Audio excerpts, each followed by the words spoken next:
स्वागत करती हूँ। इससे पहले भी मैंने एक वीडियो बनाई थी, उम्मीद है आप लोगों ने देखी होगी। अगर नहीं देखी है तो उसे ज़रूर देखें। आई बटन पर क्लिक करें जिससे कि आप उस वीडियो तक पहुँच सकें और हमारे चैनल को सब्सक्राइब करना ना भूलें। बेल आइकॉन ज़रूर दबाएं जिससे कि आने वाली जो भी वीडियो रहेंगी हिंदी व्याकरण के किसी भी टॉपिक से या मैं संस्कृत की भी वीडियो बनाने वाली हूँ वो आप तक ज़रूर पहुँच सकें। तो आइए आज हम पढ़ते हैं समास। समास पढ़ेंगे। समास का शाब्दिक अर्थ मैं आपको बताती हूँ। समास का शाब्दिक अर्थ है संक्षेप करना, संक्षिप्तीकरण यानी छोटा करना। जब दो या दो से अधिक शब्द मिलकर एक नवीन शब्द बनाते हैं, एक नवीन शब्द यानी नया शब्द, और वो शब्द सार्थक होता है, स्वतंत्र होता है, उसे हम समास कहते हैं। आइए तो लिखते हैं।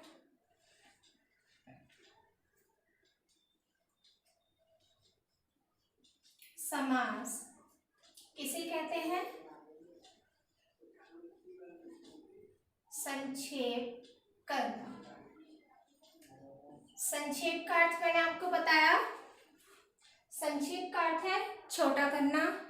देखिए पहले हम समाज के बारे में समझ लेते हैं। मैंने बताया था दो या दो से अधिक शब्द मिलकर जब एक नए शब्द का निर्माण करते हैं और वह शब्द जो होता है वो स्वतंत्र होता है, उसे हम समास कहते हैं। जैसे कि यहां ले लेंगे घोड़ा गाड़ी। अब आप देखेंगे घोड़ा और गाड़ी दो शब्द हैं। ये हमारा हो गया घोड़ा और ये हो गया हमारा गाड़ी। ये हमारा और ये घोड़ा क्या है? हमारा पूर्व पद, पूर्व पद, और गाड़ी क्या है? हमारा उत्तर पद।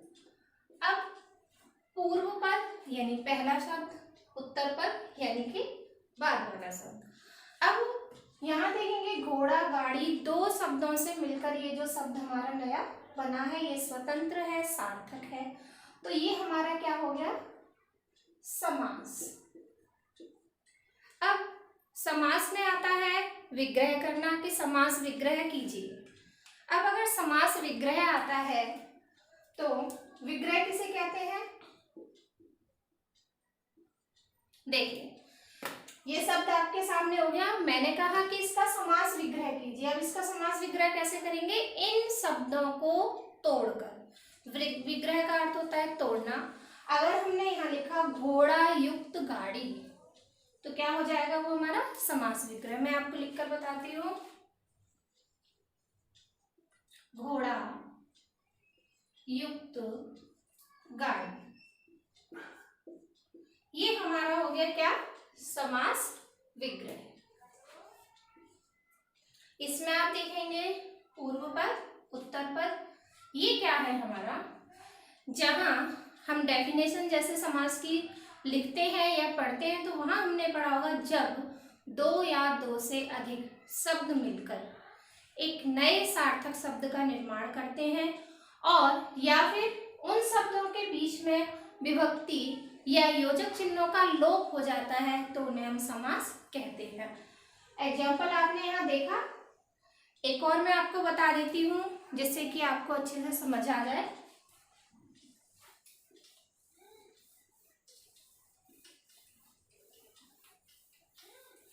हमने लिया है यहाँ सेकेंड एग्जाम्पल है आपका गौशाला, ठीक है, या ले लेते हैं घुड़सवार। अब यहाँ भी पूर्व पद, उत्तर पद, पूर्व पद, उत्तर पद। अगर हम इनको विग्रह करेंगे यानी इन शब्दों, ये तो संक्षिप्तीकरण है शब्दों का, ये छोटे करके लिखे हैं। अगर इनको हम एक्सप्लेन करेंगे यानी विग्रह करेंगे तो क्या हो जाएगा? गौ यानी गाय के लिए, गौ के लिए शाला, ठीक है। तो ये क्या है हमारा? विभक्ति जो बीच में आते हैं शब्दों के, इनका लोप हो गया तो गौशाला बना समास। इसको हमने यहाँ कर दिया तो ये हो गया हमारा विग्रह। मैंने अभी बताया था आपको। अब आप देखेंगे घुड़सवार। घुड़सवार किसे कहते हैं? घोड़े पर सवार। अब ये पर क्या है हमारा?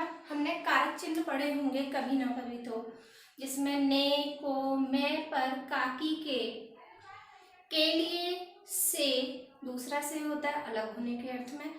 तो जब ये सारे कारक चिन्ह या विभक्तियां आती हैं और वहां लोप हो जाता है तो समास कहलाता है, और उनका विग्रह करके जब हम लिखते हैं तो वो हमारा समास विग्रह कहलाता है। यहाँ तक आपको समझ आ गया होगा। अब मैं आगे आपको बताती हूँ कि समास के कितने प्रकार होते हैं। देखिए, हमने 9th में यानी 9वीं कक्षा में पढ़े होंगे समास के प्रकार। तो उस समय जब हमने पढ़े थे तो केवल 2 ही हमने समास पढ़े थे, क्योंकि हमारे पाठ्यक्रम के अंतर्गत 2 ही समास 9th में आते हैं यूपी बोर्ड में।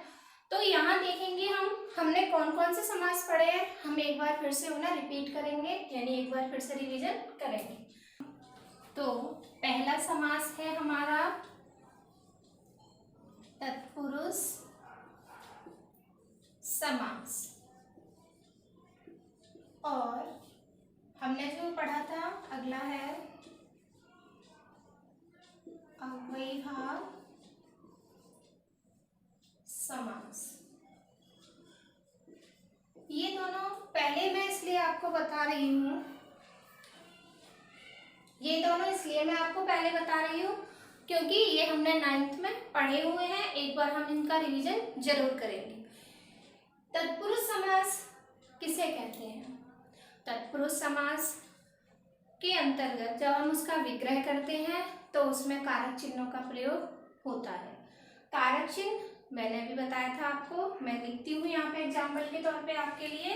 देखिए, के लिए, ठीक है, का, की, के, मैं, पर, से, और एक और से होता है अलग होने के अर्थ में, ठीक है। ये भी से है, इसका अर्थ है अलग होने के अर्थ में। तो जब हम विग्रह करते हैं शब्दों का, के लिए, काकी, के, मैं, पर, से, या से दूसरा अलग होने के अर्थ में आता है, तो हमारा कौन सा समास होगा? तत्पुरुष समास। 3 या 2 एग्जाम्पल देखेंगे। आइए, अभी हमने पहले भी जो एग्जाम्पल लिए थे वो भी हमारे तत्पुरुष समास के थे। फिर मैं आपको एक बार बताती हूँ। दही बड़ा क्या है हमारा? दही बड़ा।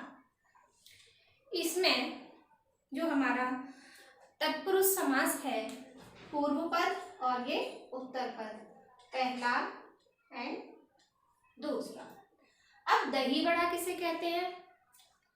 दही बड़ा, दही में डूबा हुआ जो बड़ा होता है, दही में डूबा हुआ बड़ा।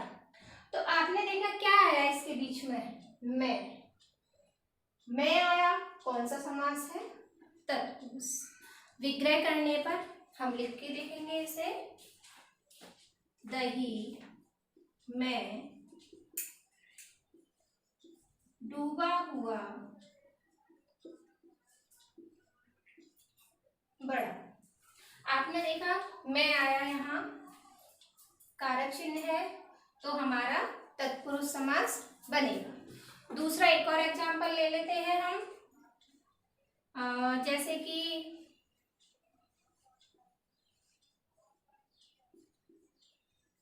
रसोई घर, और एक हो गया हस्तलिखित।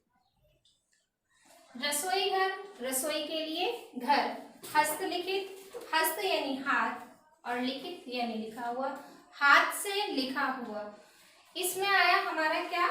से, और रसोई घर के लिए आया के। तो हमारा दोनों में तत्पुरुष समास बनता है। मैंने 3 एग्जाम्पल लिए। पहला दही बड़ा, मैं आया यहाँ पे कारक चिन्ह, रसोई घर के लिए यहाँ आ गया, मैं लिख देती हूँ के लिए, और हस्तलिखित में आया से। विग्रह करने पर जब ये हमारी पहचान यानी ये हमारी विभक्तियां या कारक चिन्ह आते हैं तो हम समझ जाते हैं कि ये तत्पुरुष समास है।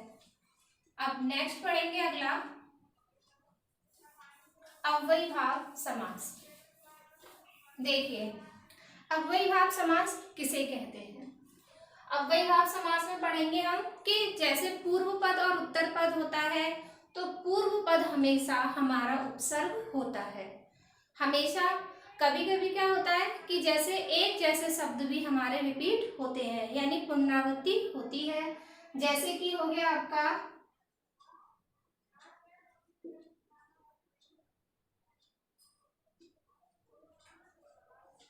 रातों रात।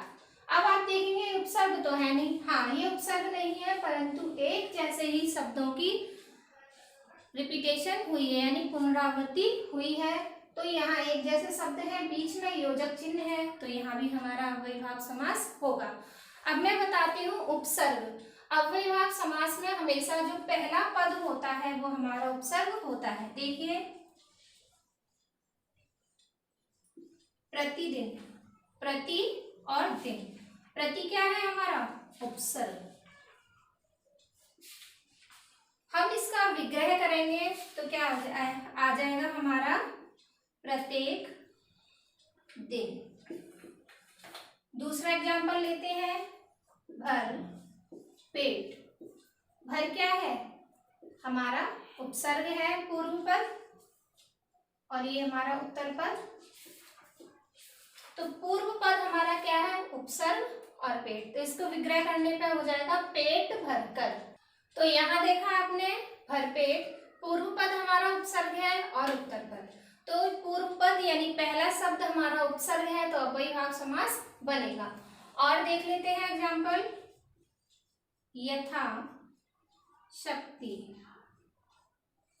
यथा क्या है हमारा पूर्व पद है और ये उपसर्ग है और शक्ति उत्तर पद। तो जब हम इसे करेंगे एक्सप्लेन यानी इसका विग्रह करेंगे तो हो जाएगा शक्ति के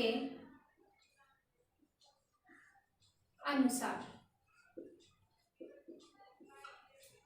तो अव्ययीभाव समास आपको समझ आया। रातों रात ऐसे ही शब्द भी रिपीट हो सकते हैं, दिनों दिन, रोज रोज, घर घर।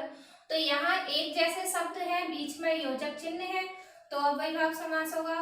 और ये भी हमारे पहला पद उपसर्ग है और ये हमारा दिन। तो जब हम इसे विग्रह करेंगे तो प्रत्येक दिन लिखा हुआ है। भरपेट, भरपेट हो गया उपसर्ग पूर्व पद, यहाँ भी पूर्व पद उपसर्ग हो गया। तो ये हमारा अव्ययीभाव समास बना। अब मैं आपको इस वीडियो में एक और समास बताती हूँ जो कि 10th क्लास से संबंधित पाठ्यक्रम से है और जो बचेंगे आपके 3 वो मैं नेक्स्ट वीडियो में आपको जरूर बताऊंगी। तो अब हम पढ़ते हैं तीसरा समास द्वंद्व समास। यहां लिख लेते हैं तीसरा द्वंद्व समास। अब द्वंद्व समास किसे कहते हैं। द्वंद्व समास में दोनों ही पदों की प्रधानता होती है, दोनों ही पद पूर्व पद और उत्तर पद। द्वंद्व समास में दोनों पदों की प्रधानता होती है यानी दोनों पहला और दूसरा शब्द दोनों ही हमारे लिए इम्पोर्टेंट होते हैं और दोनों के बीच में एक योजक चिन्ह होता है। जब हम उनको विग्रह करते हैं तो विग्रह करने यानी उनको तोड़ते हैं शब्दों को तो उसके बीच में व तथा और शब्दों का प्रयोग होता है। आइए देखते हैं उदाहरण के तौर पर राजा रानी, ये हमने एक शब्द ले लिया। अब आप देखेंगे यहाँ एक और चीज कि एक दूसरे के विपरीत भी हैं। विपरीत यानी अपोजिट वर्ड, विलोम शब्द पढ़े हुए होते हैं हमने। तो यहाँ देखेंगे या तो पहचान बहुत है इस द्वंद्व समास की, अपोजिट वर्ड भी आते हैं हमारे, दोनों ही पदों की प्रधानता होती है और इन दोनों के बीच में हमारा ये आता है आपका, इसको कहते हैं हम योजक चिन्ह। अब हम इसको विग्रह करेंगे। अभी बताया है मैंने आपको जैसा कि इसको विग्रह करेंगे तो हम लिख सकते हैं राजा और रानी, या लिख सकते हैं राजा व रानी, या फिर राजा तथा रानी। हम इसमें से कुछ भी लिखेंगे, तीनों ही हमारे सही होंगे। बस हमें इतना ध्यान रखना है कि इस योजक चिन्ह यानी डैश की जगह हमारा कुछ ना कुछ इन तीनों में से जरूर आएगा। और हमेशा याद रखना, द्वंद्व समास में अपोजिट वर्ड होते हैं। अपोजिट वर्ड यानी विलोम शब्द होते हैं, विपरीत, और दोनों ही पदों की प्रधानता होती है। और लेंगे जैसे कि हम एग्जाम्पल,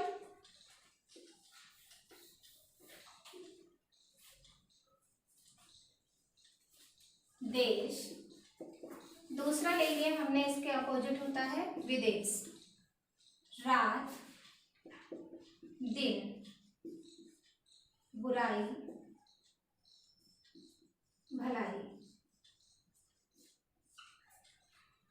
देखेंगे यहाँ तीन हमने उदाहरण लिए हैं, तीनों ही हमारे यानी तीनों में दोनों पदों की प्रधानता है, प्रधानता यानी इंपॉर्टेंस है, और बीच में डैश यानी कि योजक चिन्ह लगा हुआ है हमारा।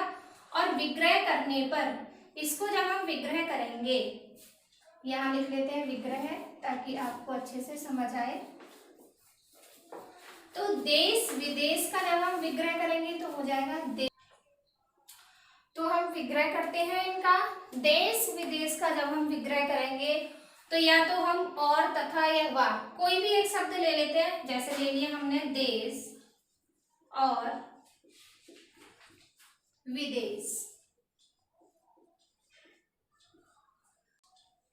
दूसरा है हमारा रात दिन, तो यहां ले लेते हैं रात तथा